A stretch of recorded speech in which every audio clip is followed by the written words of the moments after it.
We're launching today, and I've got a special guest all the way from South Carolina in the United States. His name is Ben Lovro. He's a real estate entrepreneur, and he is the CEO and the head of the founder of Investor Syndicate, as well as a lot of things. He's a family man. And I wanted to get Ben on because he's got an interesting story from where he started to where he is now. So welcome, Ben. Thanks for jumping on the Man Talk podcast. It's always good to catch up with you. Graham, love it, brother. First off, I'm honored to be the first guest of the Man Talk podcast. Now, we were talking about this before the show, but this is really a mix of Dr. Phil mixed with Crocodile Dundee, right? Yeah, bringing the thunder from down under and really tying it up. But I'm honored, brother. It's been a long time coming, so I'm happy we can get together and share some nuggets. Yeah, well, what we're trying to do here is just get guests on that, have specialised in certain areas to do with men. But your story is a little bit different. I'll get you to tell your story, where it all started. You can give us some background, growing up and all the rest of it, and then basically, just tell us you got yourself in a bit of trouble and you had to dig yourself out of a hole. And I just want you to share that with all the people out there, so that firstly that they can see that to draw inspiration from it, but to see that things happen in life and you can come back from it, and you're a living, breathing testament to that. So you could just share your story with us, Ben. Yeah. So starting out, I grew up in Santa Fe, New Mexico. Now, a lot of people have no idea where New Mexico is. A lot of people don't even know it's a state in the United States. And there's a lot of references. They're like, oh, Breaking Bad was filmed in New Mexico. I'm like, yeah, there you go. That about sums it up. Yeah, that's right. Everyone knows that. But yeah, grew up in New Mexico, and I was an avid athlete most of my young adult life, played basketball throughout high school. And somewhere around the time that I was graduating high school, I just started running around with some of the wrong crowd, making poor decisions, and that ended up landing me a first-class seat in the state penitentiary in 2009. So I'll go through the story really quick so we don't tie up the audience too much. But Fast forward, I spent about 5.5 years behind bars, which was the best thing that ever happened to me. That's where God got a hold of my heart and transformed my life from the inside out. I moved out to Columbia, South Carolina in October of 2014. So fresh out, I paroled to South Carolina. My auntie and uncle helped me reestablish where I moved into their basement for a few months. Started to get on my feet, got a job at a small seafood restaurant downtown Columbia, and just started building from the ground up. I didn't know how I was going to do it, but I put my head down and just committed to the vision. So since then, time has moved quick. It'll be 1 decade this October that I've been out. And in a decade, gotten married. I've had some kids, had some little bit of success in the real estate industry as a business owner. But most importantly, just on a mission to rewrite my story and inspire change for other men and other people inside of the community. Because at the end of the day, it doesn't matter who you are, where you've been, or even how far down you've fallen. Every single day that you wake up is a second chance. Yeah, well said, Ben. That's true. And there's always a road to redemption, and you can make a comeback. So I just want to ask you about when you moved to South Carolina. Obviously, you were broke. You had no money. You started a job. What was sort of going on in your head then? You knew you wanted to, start a new life. What were the challenges then? Was it hard, especially with a criminal record or whatever? Was there anything, any really adversity that you faced initially? Good. Very honest, Graham. Every single season I've been out, it's like it's been blessing after. I can't say it hasn't come with its own challenges, because let's be honest, life is hard. Life is you're going to get punched in the face. But I thought Yeah, that stepping out of prison and having a rap sheet, having a criminal record, that the cards would be stacked against me, right? I had a belief that it'd be really hard to get a job. I had no idea how I was going to make it or what I would do to establish myself in the free world. But again, by the grace of God, I was blessed with the opportunity to get a decent job waiting tables. And along the process, I just started working on myself harder than I'd work on the job, right? Self development, reading, studying, applying what I was learning, and figuring out what skill sets I needed at the time that could be applied to position me for future success, right? yeah, So, um, again, the South is awesome. A lot of very genuine, kind, loving people, right? And a lot of people that believe that you deserve a second chance, right? mm, So, where initially I thought that there would be a lot of roadblocks, my work ethic and just, putting relationships first has positioned me very well. And, just that grace has been very humbling. yeah, yeah. So let's talk about the rebuild of the man. Like, we can look at the external things and success and all that, but just like what habits did you put into place? Like, you're fresh in South Carolina. What did you start building, like your core values and everything? How did you start building all that up? And like, what habits did you do? Did you really, like, obviously with personal development, you put a lot of new things in place? Can you just give us? I know it's a decade ago, but can you just give us Yeah. an oversight? So if someone's watching this and they're trying to start again, like, what did you do and what advice would you give them? So, first off, you got to make a decision, right? Like, if you want to change your life, change your habits, change your routine, it starts with a choice.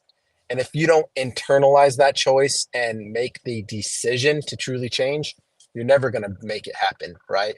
It's just like getting into the gym on New Year's Day. You have all the good intentions, but a month into the new year, and half of the people that started already dropped out, right? So, Yeah, again, it starts with the decision.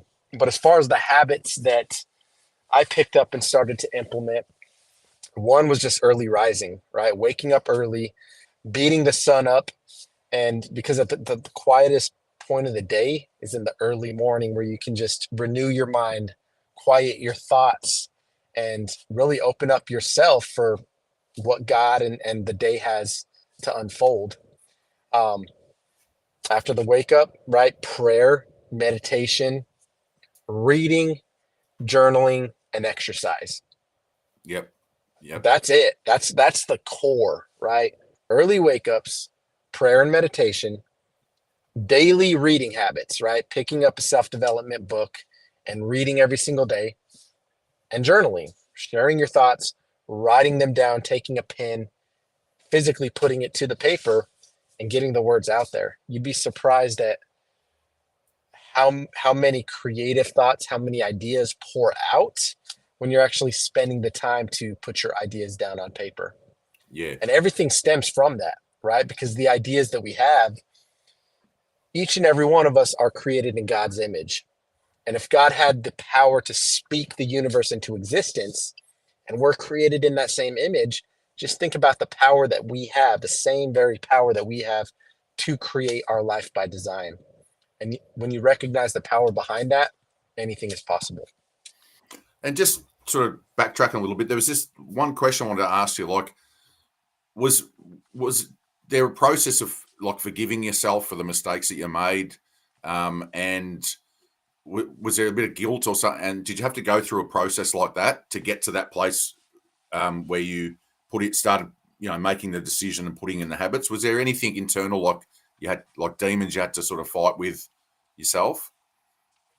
Yeah, I'd say the biggest piece of the rebuilding happened on the inside, right? When I was in Mm, prison, and had all the time in the world, where you got four walls and a little window to peep out, right? And nothing but time, you have a lot of quiet time with your thoughts, Mm. right? So I would say a lot of the forgiveness with myself, coming to terms with my past, taking accountability for my actions, a lot of that happened on the inside of prison. Yeah. And 5.5 years goes by quick, but it's still a long time, Mm. right? It's a long time to start rebuilding. It's a long time to tear yourself down so that you can build back up. And so a lot of forgiveness aspects and the beginning of my habit building started on the inside, for Yeah. sure. That's awesome, Ben. Thanks for sharing that with us, because that's very important. That little nugget there is you need to forgive yourself and to be able to make that decision to start again and have a clean slate. So that's awesome. And yeah, like, so let's talk about, obviously I know you through the real estate space. Um, that was, you wanted to get into that. So you were working at a restaurant, waiting tables. How did you start? What was the vision there? Like, how did you sort of end up getting into the real estate space? Yeah, so I picked up a book called Rich Dad Poor Dad along my self development journey.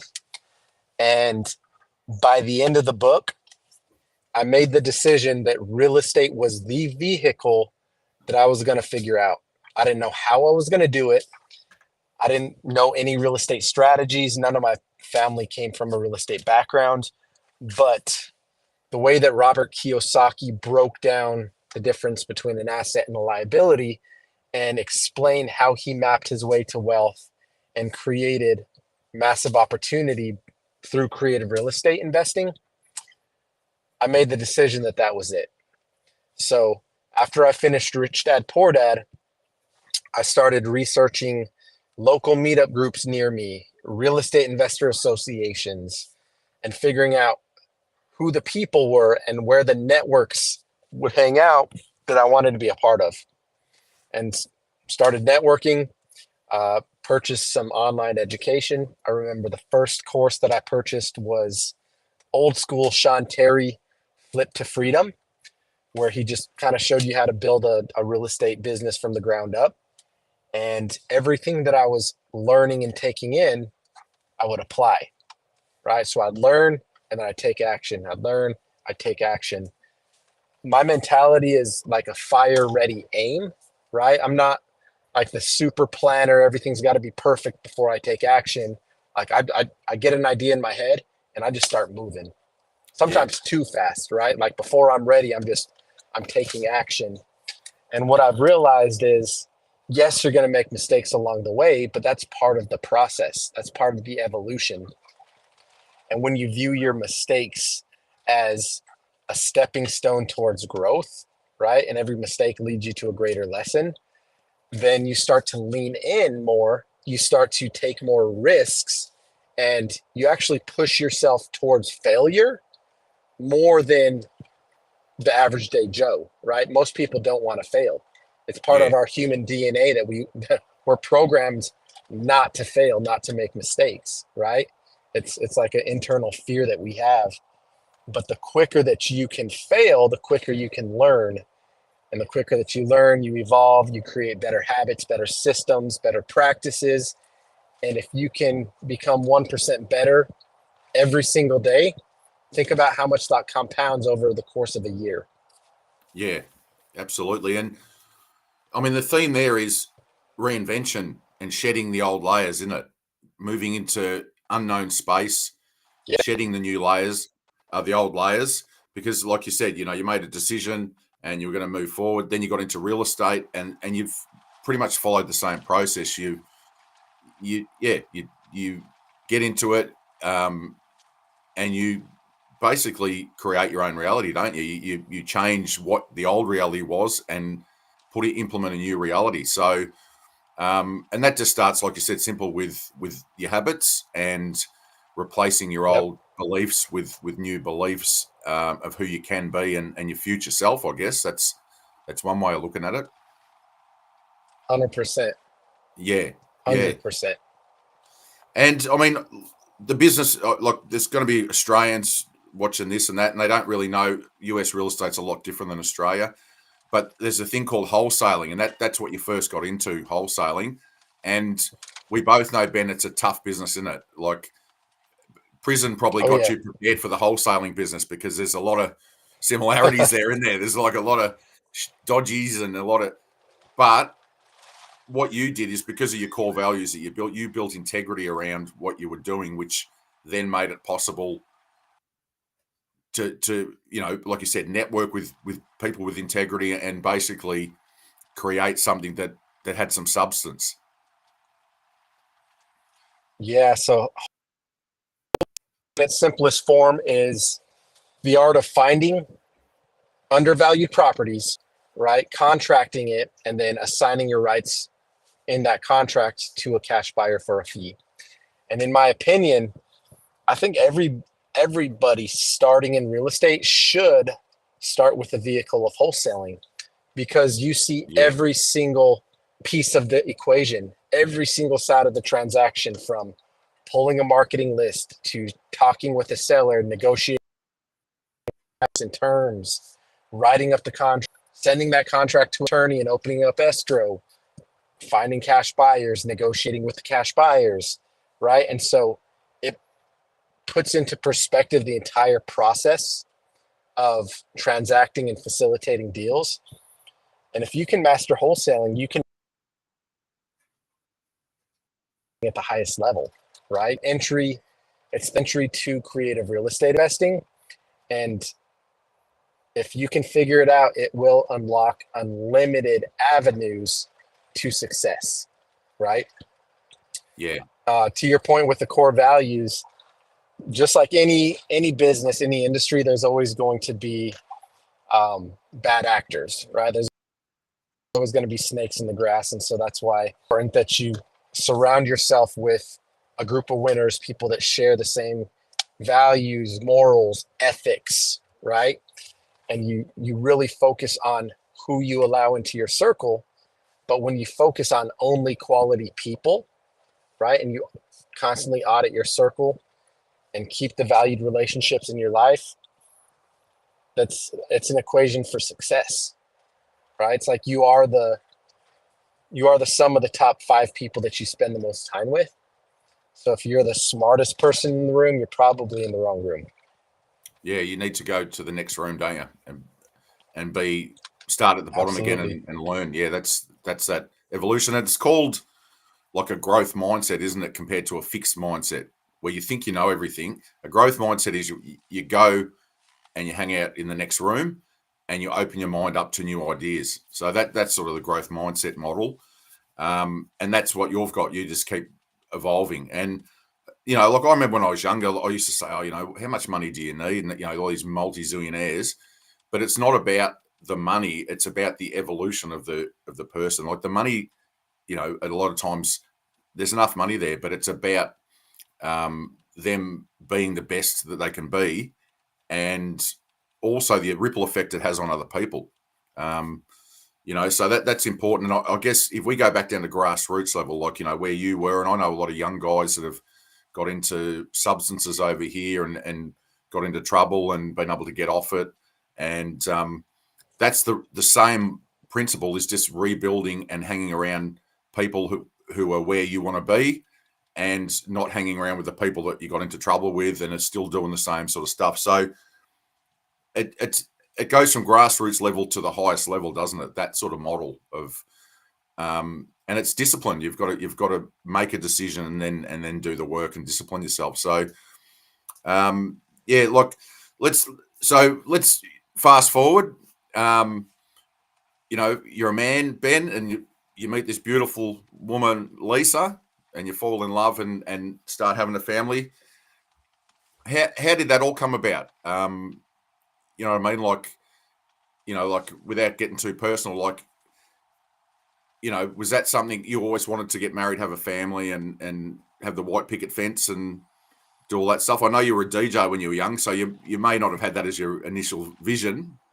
Yeah. I always wanted to be a dad growing up, right? Well, we've lost Ben for a minute. He'll log back in. Um, anyway, guys, that's Ben's on the road, so I know I've done some chats with him, and he breaks. There's a spot there where he breaks up. Must be a dead spot in South Carolina. But we'll just recap where we're at. Here he is. Oh, he's back.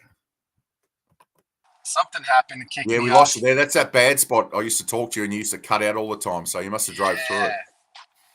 Yeah, but I was saying that I always kind of wanted to be a dad, right? Just growing up, I thought that I always wanted kids. Um, and then obviously, went on my charades and made poor decisions. But yeah, upon getting released, I knew I wanted to find a good girl, right? Not some crazy chick, but I wanted to find a good girl that I could settle down with and build a life, right? Yeah, Um, I do believe that choosing your partner, that's probably one of the, if not the most important decision, aside from accepting Jesus Christ into your heart, but one of the biggest decisions that you can make in your entire lifetime.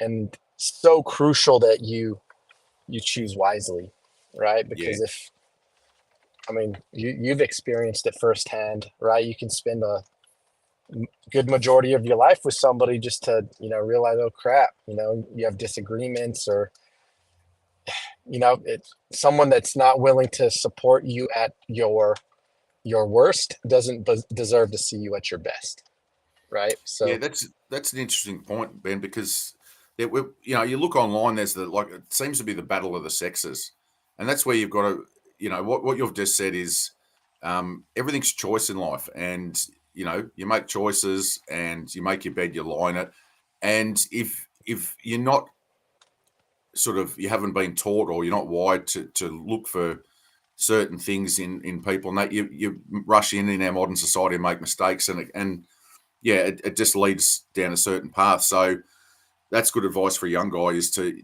not rush into it, not rush into and have your core values there and see if someone aligns with those core values, and if they don't, they're not the right person for you. So I know it sounds like when you're yeah, young, you don't think like that a lot of the time, but from an older head, you're telling younger guys that that's very important to do that, because there is challenges. Like marriage and having kids is not easy. Like you said, life is not easy, and you've got to have people around you that will stick and will go through things with you and see you at your worst. So that's great advice on that front. And like you've got Lisa and you've got the kids and that now, and your youngest daughter, from a baby, has been the cutest kid. I keep saying he's the cutest kid I've ever seen, the most photogenic girl. What's it like being a dad, Ben? Like, obviously that comes with, you're running a big organization. You've got a wife and you've got kids. What's it like for Ben Lovro? And how do you navigate that space as a man? one day at a time. No, being a dad is one of the most rewarding gifts that I've been given, right? It brings so much fulfillment and purpose to my life.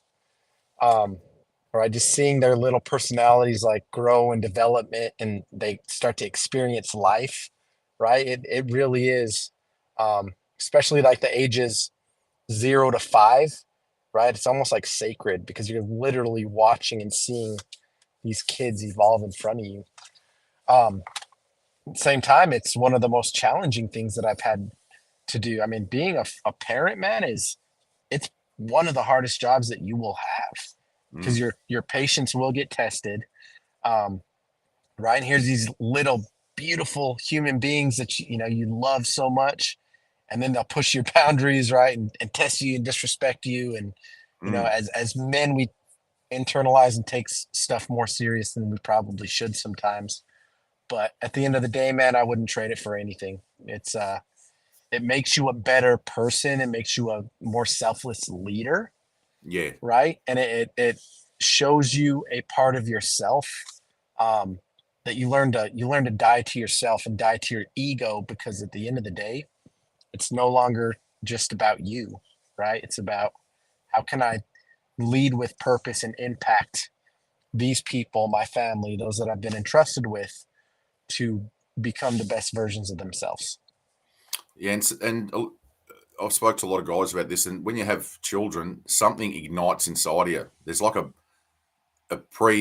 something already there, and then a button gets pressed, and there's just something that ignites and like you said, all of a sudden, from being a single guy and it's all about you, it becomes about your family, and you just would crawl over broken glass to get what you need to get done. And it's really Yeah, interesting to say, it's part of dying to the ego because, you get tested, and, a lot of times, we'd all like to be more patient. We'd all like to look back and say, oh, I was father of the year, but there's a lot of mistakes that you make as well. And like you said, internalizing, like another thing is how men deal with it. And this is what I wanted to just talk to, because you've got your mate over there, Baby G, who's one of your bros, and I know you surround yourself with guys like that. Do you think it's important to have mates to be able to then decompress with and have a bit of a chat with, and you need a space and a bit of a tribe to be able to deal with all those things that are going on in your life, your business, your family? Do you think that's important to be able to kick back and have, say, a barbecue and catch up? absolutely.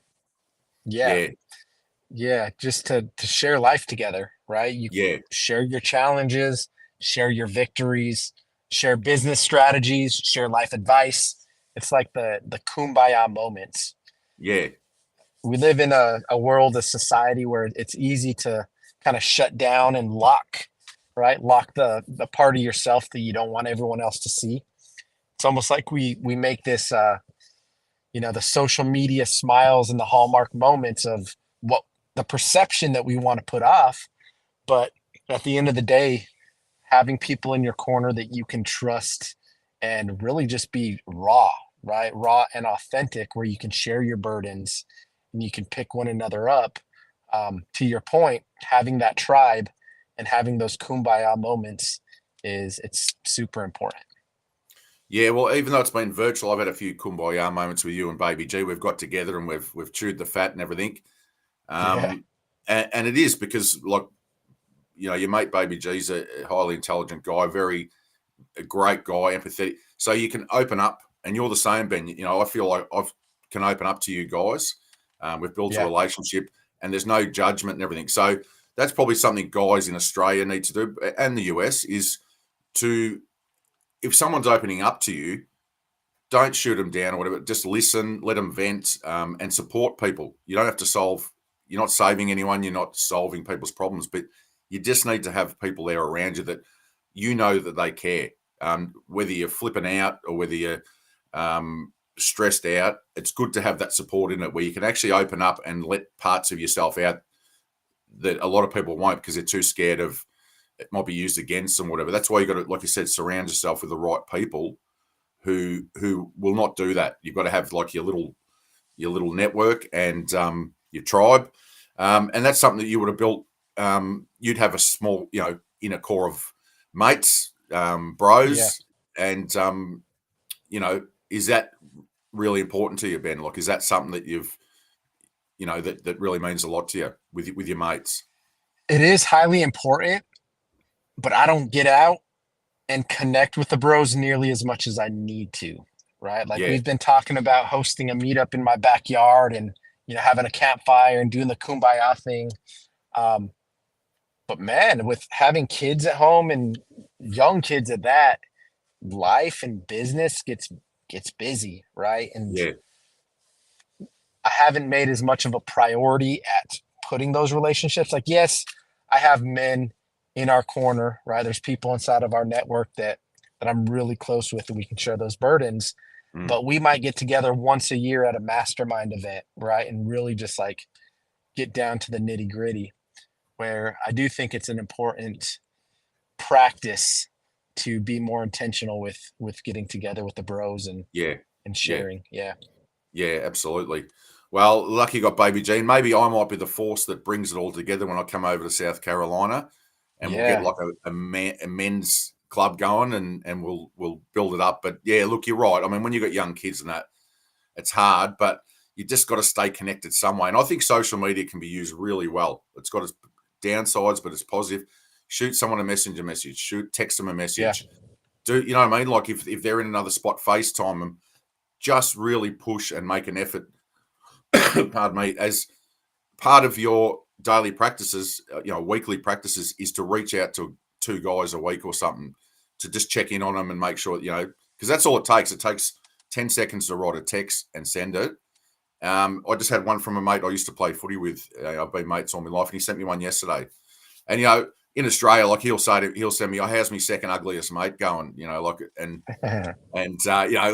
That sort of stuff, and a bit of banter and that. But he's checking in on me. He's checking in on Yeah. me, and that's brilliant. He was a tough guy, tough football, man's man, but he's still got enough awareness to be able to check in on a mate and see how mate's going. So that you don't always have to catch up in face to face. You just have to just stay connected and have a little network. And we know that, Ben, because we've become mates virtually over a couple of years. You Yeah. know what I mean? So, yeah, no, I appreciate it. I know you're at home now. I can see you've pulled up and your little girls are probably ready to run out the door and see you. So I'm going to let you go.